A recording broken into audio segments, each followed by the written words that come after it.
Hey everyone, it's Joshua with the Zenfinity Podcast. Are you tired of living paycheck to paycheck, dreaming of financial freedom? So was I. In fact, as a single father, I was struggling not only to support and raise my child, but to have the money to go out and eat or even hang out with my friends.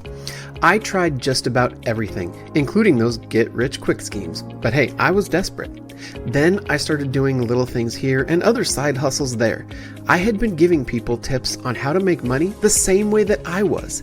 Now, fast forward 10 years later, and I decided to actually sit down and write a book on the things that I had done. And a publishing company accepted it. And here it is, 108 money-making tips, tricks, and ideas anyone can do. This is the simple, easy-to-read, game-changing book you've been waiting for. With over 100 tips, tricks, and ideas to make money, this book will help you unlock your true money-making potential. This book is filled with things that not only I have done to make money, but that friends and family have done as well. The tips alone will pay for this book. You can find this book on Amazon or go directly to the website that's in the description of this podcast. Act now, and you could be on your way to putting more money in your pocket.